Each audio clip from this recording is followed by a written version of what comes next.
Part 8, guys. National quad build. Here we go. The weather stinks. It's freaking raining. It's been cold. Maybe snow later. What the hell? But we're gonna be in the garage where it's warm. Thank God.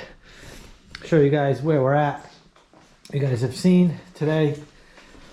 We're gonna work on getting the subframe done, getting the intake done, and look what showed up today. Look what showed up. We finally, guys, got our HMF exhaust. So we have all the pieces necessary to get this thing fired up. So we're gonna get, I don't know if that'll happen on this video, but we're gonna work towards that, and then maybe the next video will get fired up. But we obviously have to get the intake done. We need to finish the electrical, which this is pretty much easy. This is just the ECU and the solenoid and battery connections. So once we get that done, we can pop the exhaust on. Pop that on this side, put the exhaust on, just like that. And then we can do fluids, we can do the recluse clutch, and we can fire this bad girl up. So let's get to work, boys.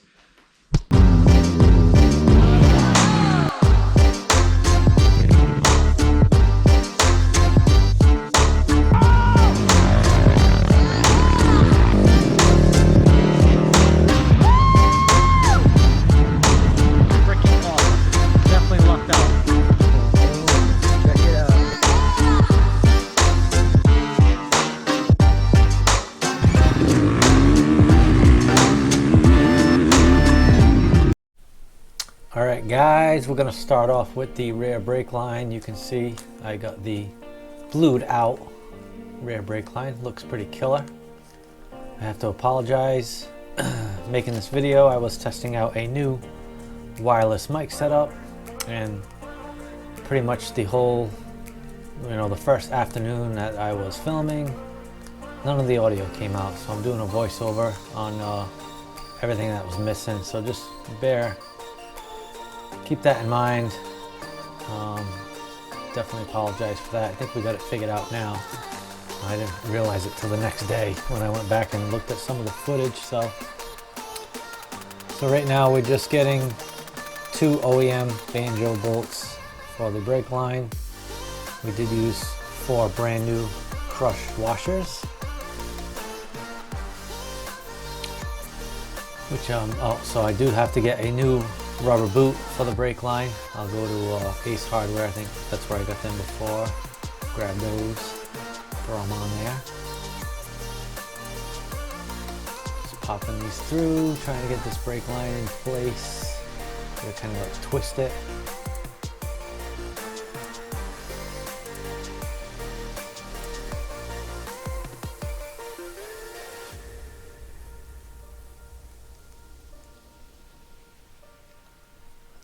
Both of these bolts are 12 millimeter, so once they're on there, once they're started, I'll tighten them up.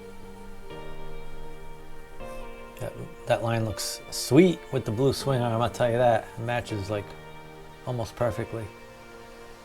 So we're tightening up the bolts now, you can see.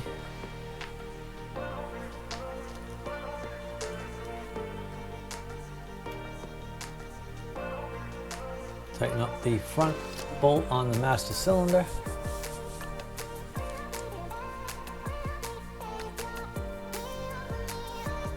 All right, those are good.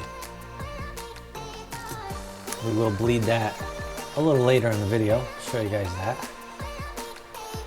So now we're gonna get the subframe ready to go. We're just putting a little bit of Loctite, red Loctite on the 4 subframe bolts. Those can loosen up, so make sure you use some red Loctite. It definitely helps. I usually give them a little extra whack with the impact gun. You'll see that in a minute. I kind of get them started with my regular impact gun and then just finish them off with my air gun.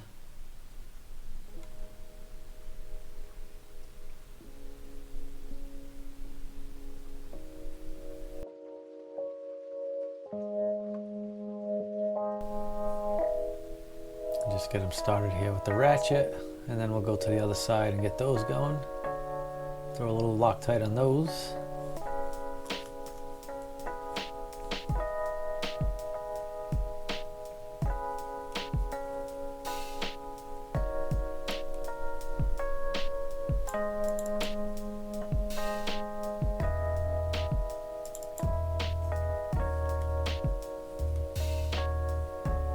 All right, we'll zip them in with the impact gun. Go to the other side, do those.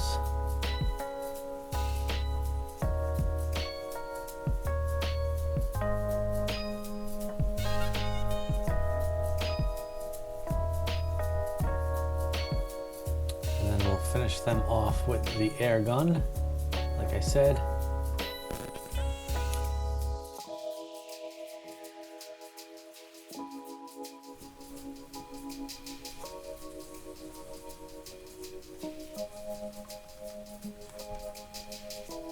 All right, now we're gonna work on these two little plastic pieces that hold the wire harness in place. Those go right onto the subframe. There's like these little black push pins that kind of hold them in right there. Two of those.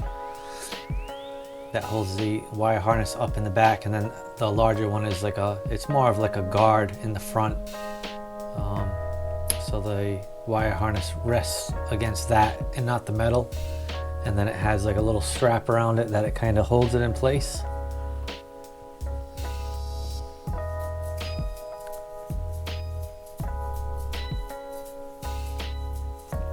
We'll just work these wires up towards the back so we can get the everything to the ECU and to the battery box.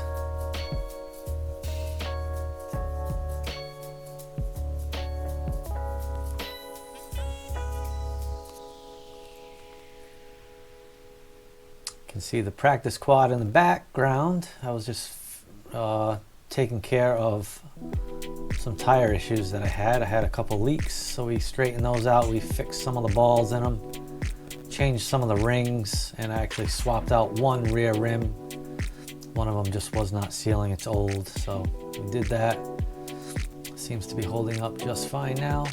All right, let's work on the intake, FCI intake. We put the little rubber boot on the intake first, and then we'll slide it onto the throttle body. These can be tricky, guys. Just take your time. Just make sure it's fully seated on the throttle body. You can kind of see it. Check both sides. Make sure that rubber boot is all the way against the little stop on the throttle body. And then once you get it there, you can tighten it up. Give it a good shake. Make sure it doesn't come off. That thing is on there solid. Now we'll do the air temp sensor, or the air inlet temp sensor. Throw that on there.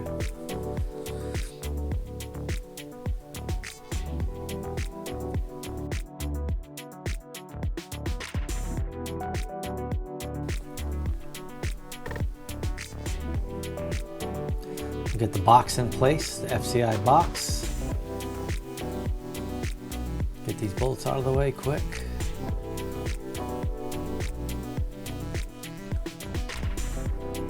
Now we'll work on the battery box. Throw that in there. It just slides in. You got one little bolt on the back, and then once the battery's in place and done, we'll put the last two bolts with the battery holder in place.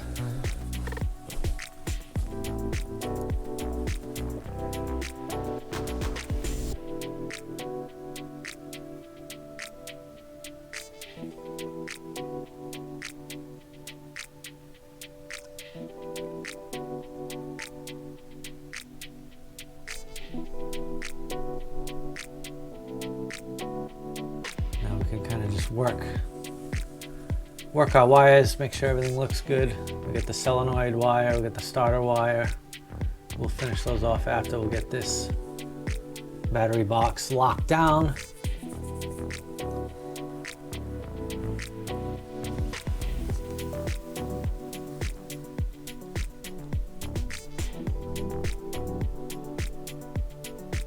Just 4 10mm bolts, pretty simple. The front ones have a little spacer on them, which is for the back plastics. It kind of keeps the back plastics lined up and in place.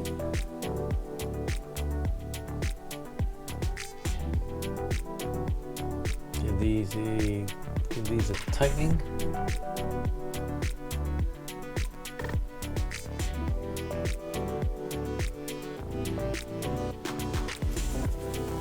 You can see I'm wearing the little microphone on my shirt, wireless microphone. Definitely a nice setup. What happened is I had to do an update on the Hero 9.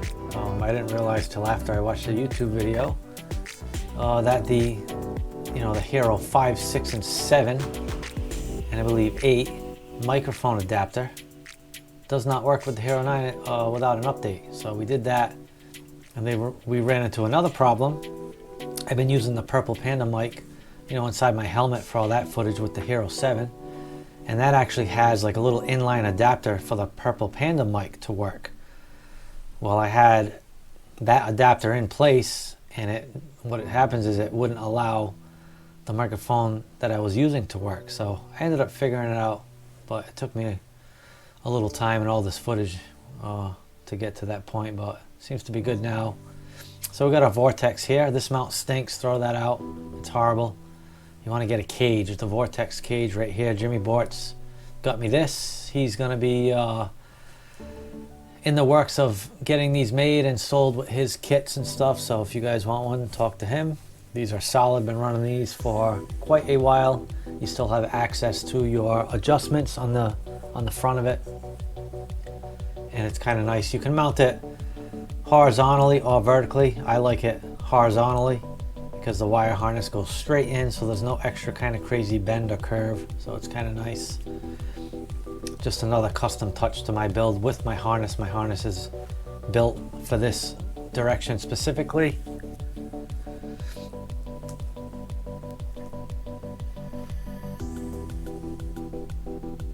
Just tightening up the little bolts, those two little Phillips head screw, and I believe it's a little 8mm nut on the back. Just tighten those up.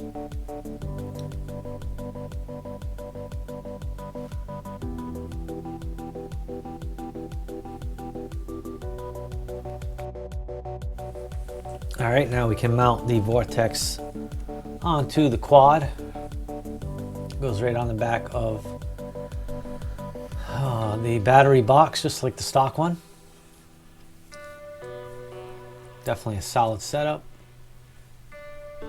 Some guys will put them, there are some aftermarket battery box slash airbox combinations where you can move the Vortex inside that setup, which is also a nice touch. I've never ran one of those yet. I just, the FCI comes with a pretty nice box, so I just run that. And I've never really had an issue with the battery box or the Vortex setup, so why mess with it?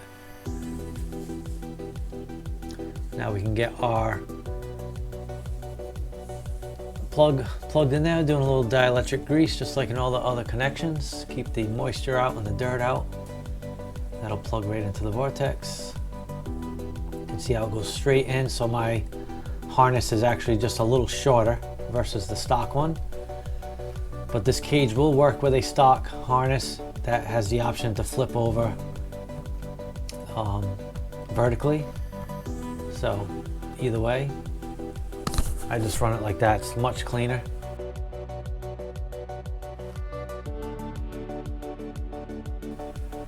All right, it's grab bar time. Let's get this grab bar on here. Braptech grab bar. I get asked this a lot. Everybody asks me. Braptech grab bar. Drop down, things are sweet. I got a few of these hanging around. They don't make them anymore, which stinks, but DSR Designs makes them. A similar one, I will say. It's a steel one. Drop down like that. Dominic Stevens, he races GNC. If you guys are interested, you can hit him up. I'll try to get his information in the description for you guys. I want to say they're like 70 or 80 bucks, so they're really inexpensive and they're solid. So we still have a bunch of these floating around, so we don't need to switch out just yet, but once I end up breaking them all or switching to another one, I will probably run his because it's actually a pretty nice setup. We've got our fender brackets. He actually made me these fender brackets, so he's got those down, steel fender brackets. I just use just a 10mm bolt, a little bit longer, just to hold on the grab bar and the fender bracket. I'll get the other side done now. She's starting to look like something, boys. Starting to look like a quad. So we will have our wheels soon. They will ship this week. In a couple more days they'll ship. So we should have them next week. We're waiting for our seat cover. We should see that maybe in a week or so. That was like 4 weeks out, so. But that's not a big deal as far as getting this thing to keep this build moving along. Hopefully in part 9 we'll fire this girl up. We just got to do the fluids, we need to do the clutch, and we are missing one battery cable that we did order, and we'll have that in a day or so from Rocky Mountain. So definitely very, very close to firing up. I was hoping to get it done in this video, but I just didn't have everything I needed, and you know, this video is close to an hour, so the clutch setup takes a little time putting in, setting up, so I figured I'd do that in a separate video would be good.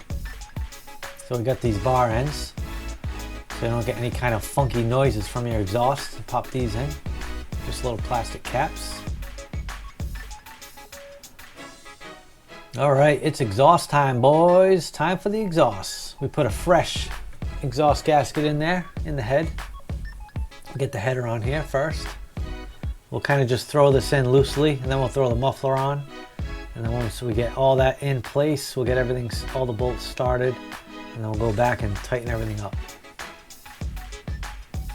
Pretty much same exhaust I've been running for, I want to say 4 years now, maybe. I've been with HMF. Blacked out with the blue shell, elliptical, full system. Really love these pipes. I love how you can customize them, different colors, different end caps.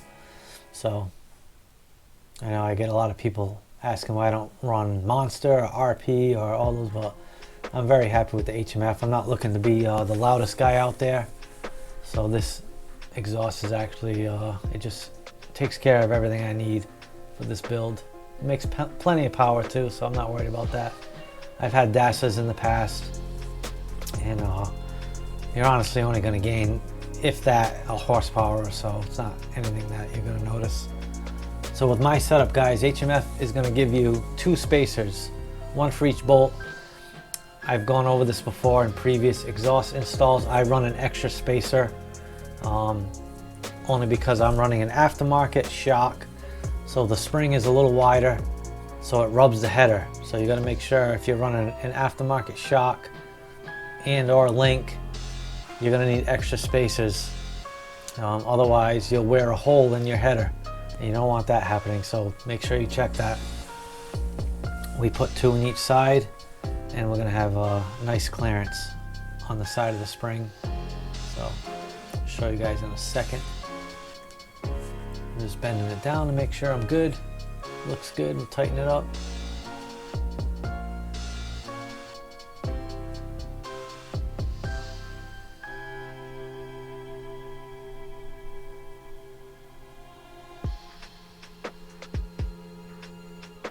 These bolts are also just some random bolts I got from the hardware store. They're a little longer because I'm using those spacers, but HMF does give you bolts. If you just need the 1 spacer, they give you bolts.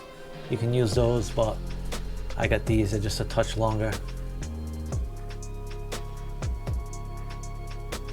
10 millimeters. I got like the same kind of design bolt for like the grab bar, the bumper, all these kind of little things for the rear master cylinder, so they all match. They're actually nice looking bolts. So you can see right here the clearance I have against that spring and the inside of that head pipe. We got plenty of room, so we don't have to worry about rubbing a hole through. And I learned the hard way on that, guys. I actually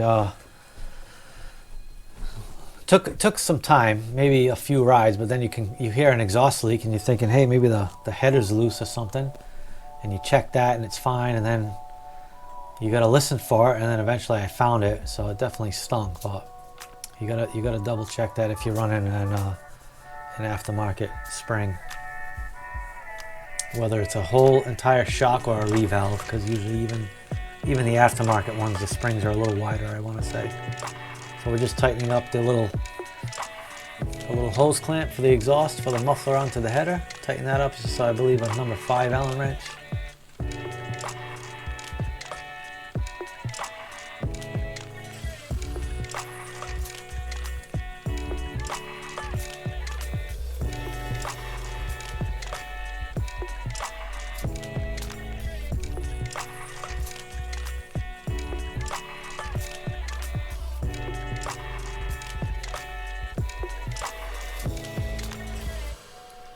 So then you have the 2 bolts on the top of the muffler, and that just gives you basically forward and back adjustment. So this thing is pretty much in place, so you got to tighten those up. Those are kind of loose from the factory, so just tighten those up. That's a 13 millimeter.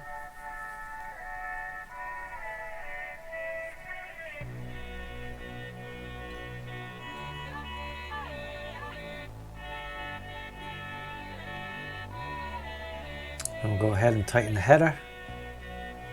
That's also a 13 millimeter.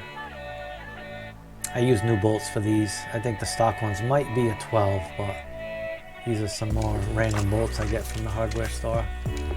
They end up looking crappy pretty quick, so I change those out too.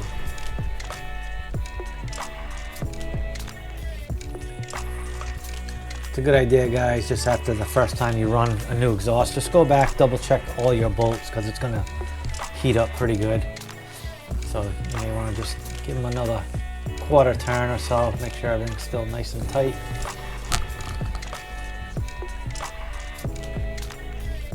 It's looking good. Now it's looking more and more like a race quad. Alright, time to get the heat shield on. Did something different this year. I had the heat shield powder coated the same color as the engine covers. Definitely looks cool, like the metallic black. Something a little different. I think it looks pretty sharp. Just 3 Phillips head bolts on there. With each bolt has, it's like a metal washer. One on the outside, one on the inside.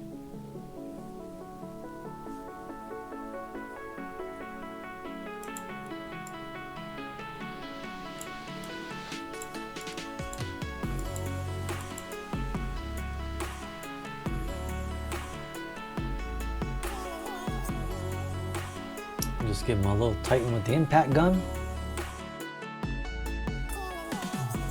Alright guys, before we continue on with the rest of the stuff like the battery, the solenoid, that sort of thing, we are going to bleed the rear brakes. We got the master cylinder right there, the reservoir. Actually the master cylinder is there, but the reservoir is here, so that's where we're going to add our brake fluid.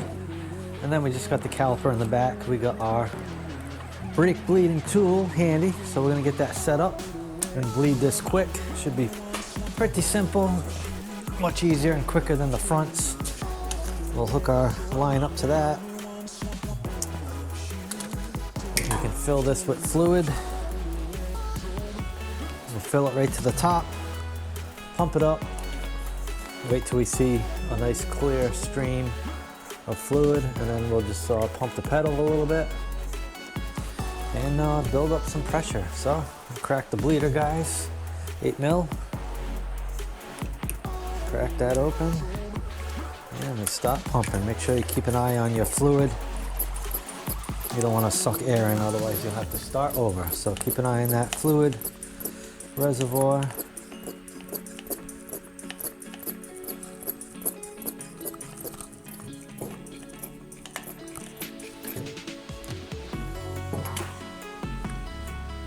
Add a little more, it's about halfway. I just want to suck it in the air. So.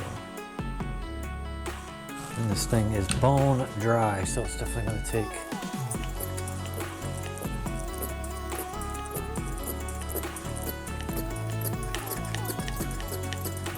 It's going.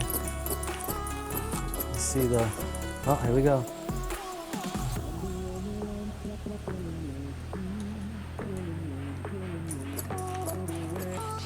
He's coming, I can hear it. Here we go. All right, that's good. We will pump it up the rest of the way now. Build up some pressure. We'll top this off one more time. We'll leave this on there just to catch the fluid. So basically you just pump up the pedal, pump it up a couple times, release the bleeder. Repeat that process until you stop seeing air bubbles.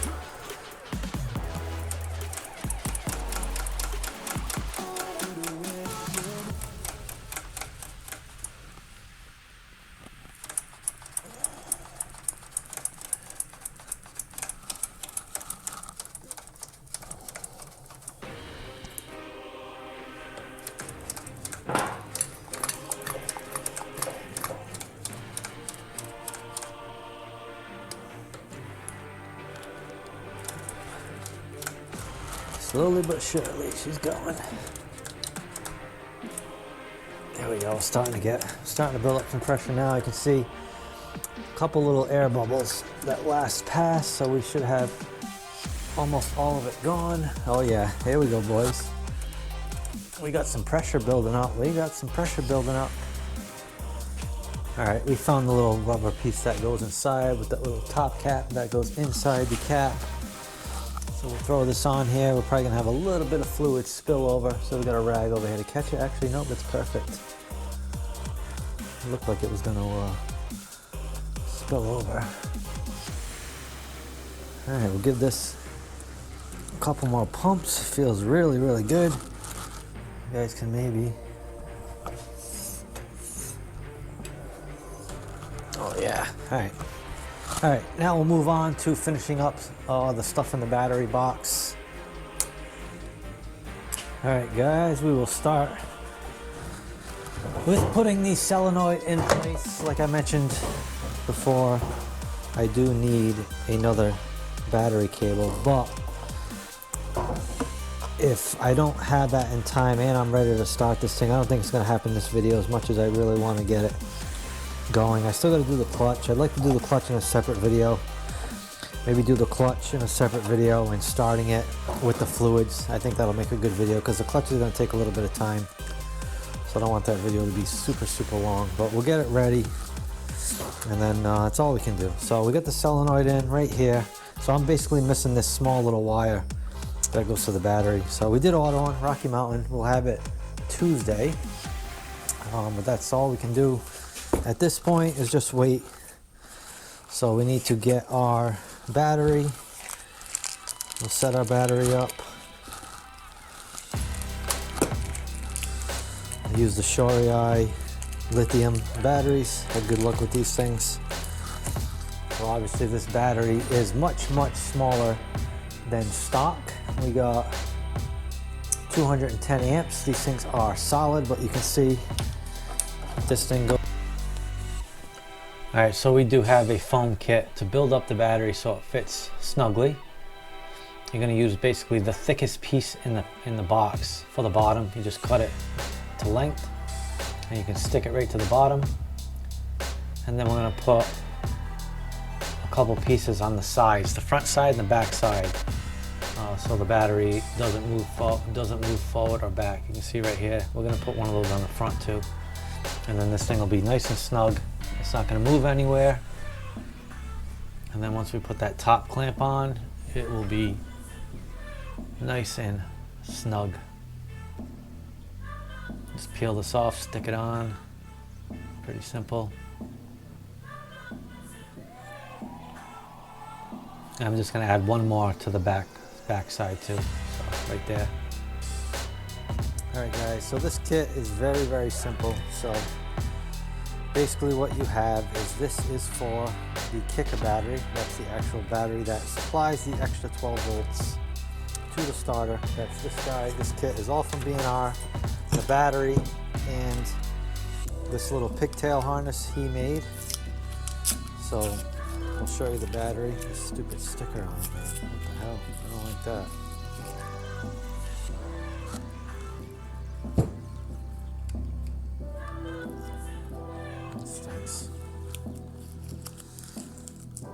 So these are the little 4-cell. These things are great. So 120 amps. Keep in mind, guys, with the 24 volt starter, you have to charge this battery before each race or ride. You don't want to really use this when you're just riding. Save the 24 volts just for races, guys, because it does wear out the starter in time. It usually won't kill them, but what it does is it'll slow it down. So eventually it's just going to start a little slower, only like it, you know, kind of like it's 12 volts and not 24. Just ground that paper off there. All right, so you got your screws to your battery. Get these opened up. All right, guys, so what we did is we just flipped these around. Not a big deal. These things have little spring-loaded clips in here. You just push down, you can pull these out. We just reversed it so this sits so this sits flat instead of upside down. Just kind of a crappy fit. So we just flip those around. We'll throw this on again. So this pigtail is for the battery, like I said. Short lead on the minus, longer lead on the positive. All right. This is just putting the battery in series, guys. That's how you're going to get your 24 volts just on the starter circuit only. Tighten these down.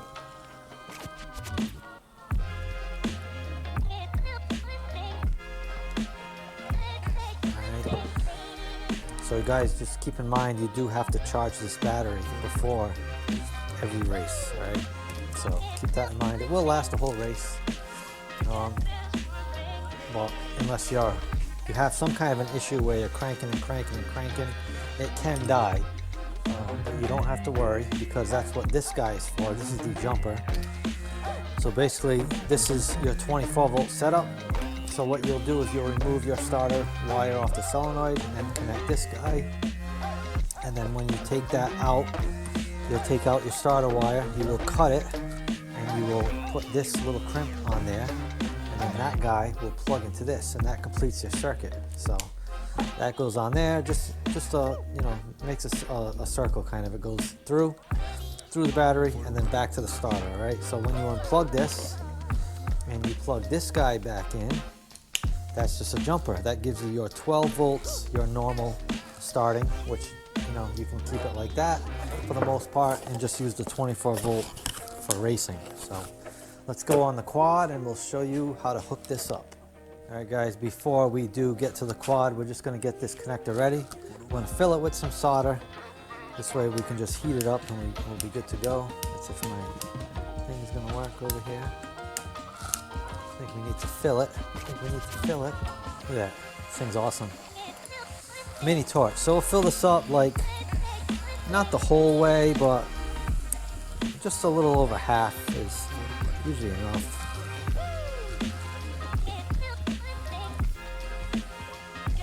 Because when you put the wire in it, it's going to expand, it's going to expand a little bit. So get this nice and hot.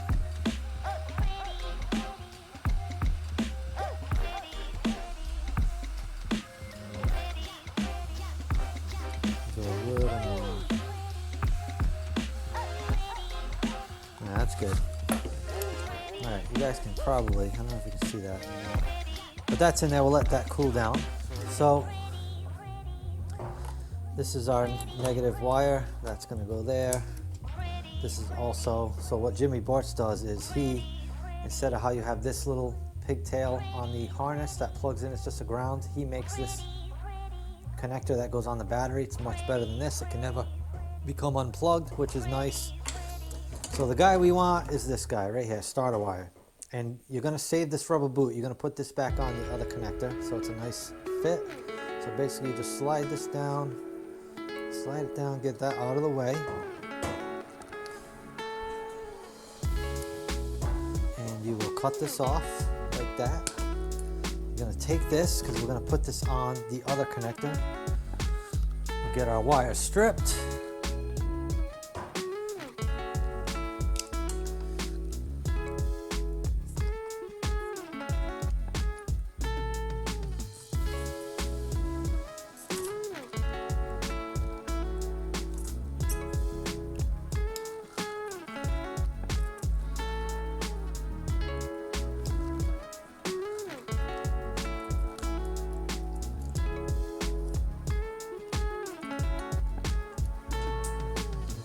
I think I'm gonna go just a little more. Right there, that's good. So we got the wire stripped. We will have to heat up our connector and then we'll shove it in there. That's better, guys. You can see that is coming right out of the top of it that time. Let it cool down, let it cool down.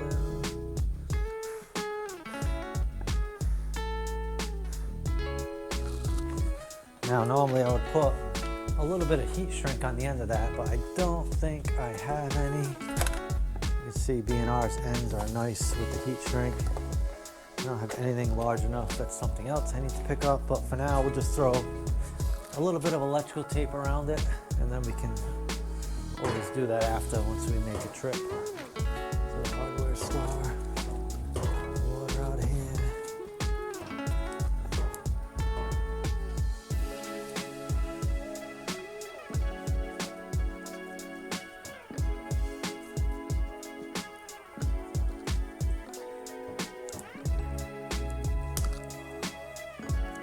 All right, so that's that. So now what happens is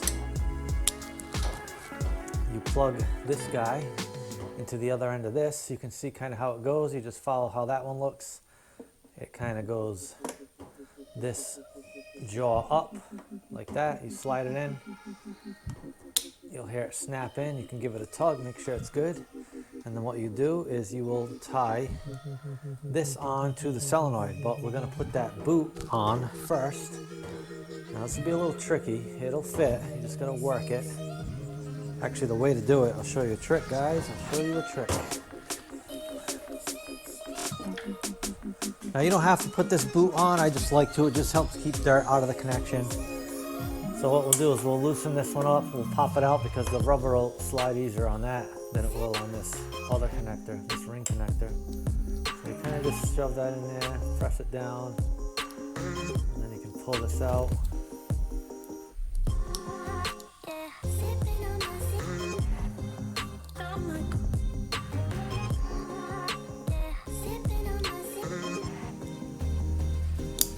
Like that, so you can pull that out. Come on.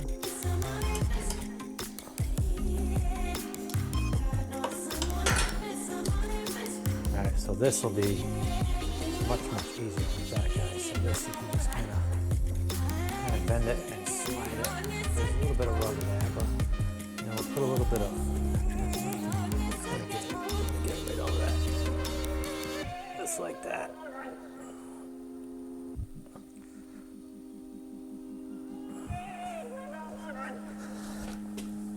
That's what it looks like, guys. So we just threw a little bit of oil on the wire, made it super slippery.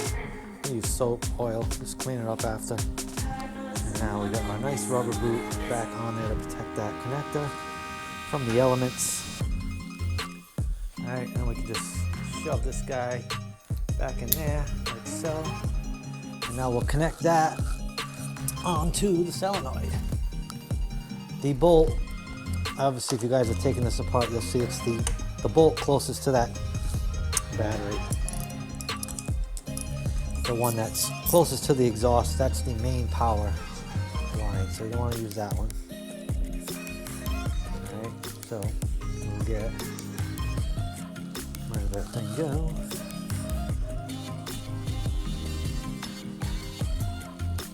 Oh, I see it, that's right in front of my face. Alright guys, so just like that, you just take this end, pop it on there. Now these come straight, I just bend it down on a 90, kind of like how the factory one was. This way the wire is out of the way.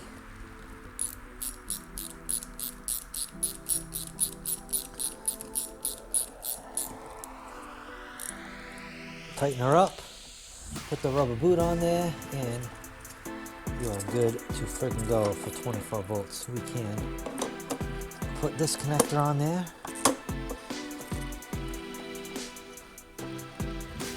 Put a little dielectric grease in that guy first.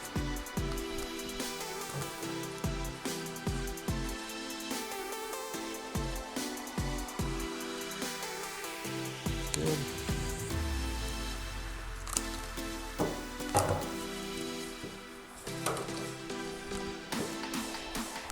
This guy just plugs right in. I'm just going to go over this way like that.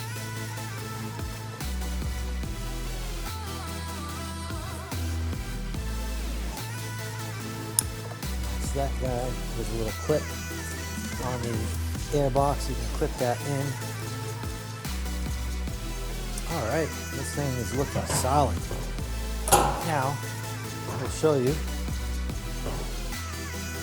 So, when you have this plugged in like that, you're going to just zip tie this around your, what I do is I had it around my stock airbox. So this one, I'll make maybe right around this little hole in the FCI. Just keep that on a zip tie so it's always there. All right, clean this out every once in a while because it's going to get full of dirt. Well, so that's your normal 12 volt starting right there, normal 12 volts. And we will show you the 24. So then the 24, the battery just plugs in like this, and that's 24 volts going to the starter only. So definitely a sweet setup. This actually fits perfectly in the fender. We'll have to show you that once we do the plastics. There's where the tool kit used to go. You can shove that right in there, and it's a good spot for it.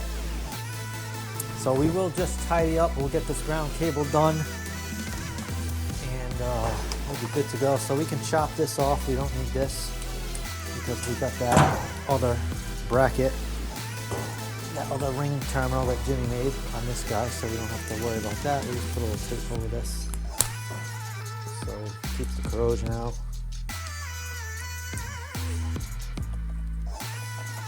And we can hook the grounds up. I really want to fire this thing up so bad, but we gotta wait. We gotta do the clutch, do our fluids. So I'm gonna say next video, guys, next video should be part 9. Part 9, you're gonna hear this girl running. That's the goal. We'll finish up these last little things we can do now, and then we'll be set to fire her up. All right, that's good. So that is everything on the electrical side of things, with the exception to just this one little positive cable, and we'll have that, like I said, we'll have that next week.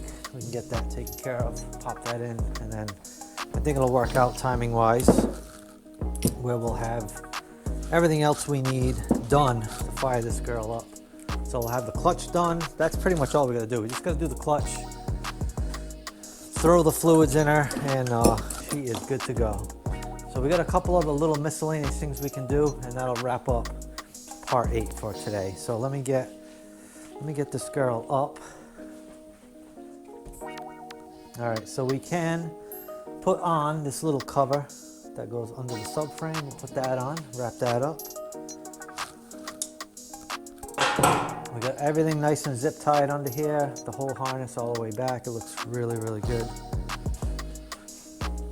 Maybe we will put on the tail section. I think we can probably do that too. We can wrap that up. We shouldn't have to do anything to the Vortex. Now the plan is, we are hoping to go see B&R at some point. It'll probably be when the weather's a little better. We're gonna try to get this machine dynoed from him, see what kind of power it puts out. Definitely curious, but that's the plan. I definitely wanted to see his shop just to show you guys, make a video of that. It'd be a good trip. Probably plan some kind of a ride during that time as well. So it should be a good time if it all works out, which I'm hoping it will. He's obviously super busy now that the GNC season is kicking off. It's already kicked off, I should say. We're at round 4 coming up, so but he should have a little time, and we can go visit him on one race-free weekend. All right, we're gonna put this spring in, guys. We did get that spring for the brake lever right here, this guy. So we'll put that in. We are gonna go to the hardware store this weekend. We'll get the last of our miscellaneous bolts we need to pick up. We need to get this little rubber clip, a new one for our brake line. That goes right there. We'll get one of those. We'll get a couple of those. I used to have a bunch of them, but use them all. Right, so that goes right there. All right, so you guys saw this.